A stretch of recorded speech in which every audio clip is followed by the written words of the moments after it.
Come on!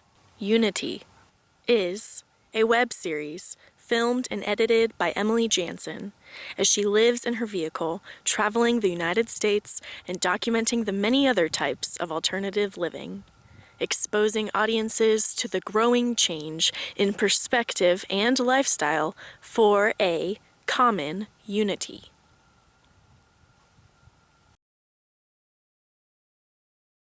So I was growing up in the suburbs of Dallas, Texas. I decided at some point in my life to become vegetarian and started looking more into where my food was coming from. But what really hit me at the core of my being was when my mom, she had been really sick for most of my life. And I just realized that the doctors, they were never making anything better. And this was like 12 years ago. And that's when I started finding out more about naturopathic healing. I went to college and it was terrible, way too expensive, and I couldn't get into any of the classes that I wanted to, so then I decided to just move out of Texas and start my expedition and like find myself kind of thing. So I moved to California and I got really into farming there because you can grow anything all year round, so it was like really easy place to start. And I started going to the farmers markets and started going to the actual farms and volunteering, and then I moved into a farm, and then it just like escalated from there. I started with the food growing thing and then realized to really make things sustainable you need a tribe. So from there I traveled with my partner Carlos and just went around the country to different farms and communities and stuff, and eventually I was led here.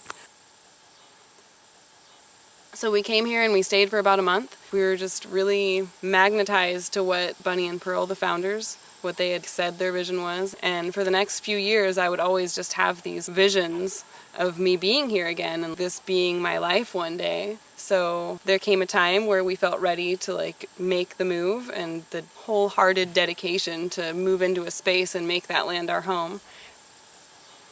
We came in March of 2014. After about a year, we basically inherited the land as Oran community to continue.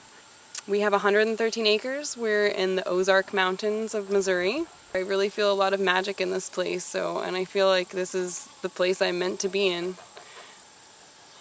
I think the way to be truly sustainable is to be living in community. Looking back on history, pretty much every place in the world before we had all these crazy civilized nations or whatever, we were living in packs and tribes. Like, we had to help each other, because how are you going to be able to build your house and make your clothes and raise all the food you need to eat and hunt and gather and all this stuff living with just you and maybe like one person and your kid or something? It's really difficult. And to me, it's just obvious that we need to do things to be more sustainable, because all of these practices that corporate America and all these other civilized nations are doing, it's killing Mother Earth. And I think we really need to make a personal change and a commitment to live more, be more aware. Be aware of what we're doing and what we're putting into the ground and putting into our water and putting into our bodies, because I think that's the problem. People just are comfortable being unaware. They just pay their bills and get their electric pumped into their house or whatever, and they're not seeing what's happening. And that makes it so easy to not be sustainable, because if you don't see the destruction of your actions, it's like so easy to keep living your actions. But the fact is, we're being destructive and we need to be aware. And I think if people are more aware, they'll want to be more sustainable, because if they see what they're doing, nobody would be happy to see that. Nobody wants to be killing Mother Earth.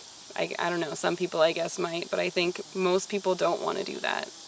Most people, I think, have light that shines in them. They just need to wake up and see that they need to change their ways, and it takes effort to do things in a better way, but it's an effort that's very rewarding, and it's an effort of love.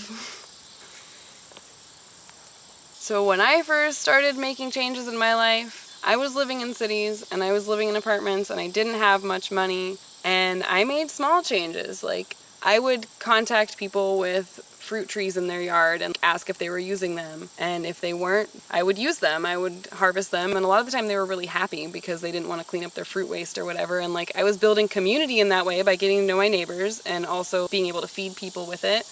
Even planting one tomato plant in your yard, like knowing one tomato that you ate is such a big deal, and from that it'll grow. It just will, because the plants grow and we all grow.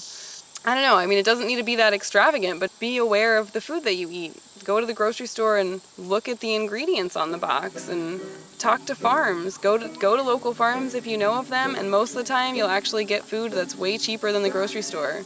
A lot of the farmers, especially if you start buying a lot there, they'll start giving you really good deals. Just communication, knowing where your food comes from. It's not expensive. It just takes questions. I think knowing your food is one of the most powerful things that we can do as human beings sharing this planet, because we are our food. I mean, we eat, we consume, and we become what we eat. So to know what our food is, we then know who we are.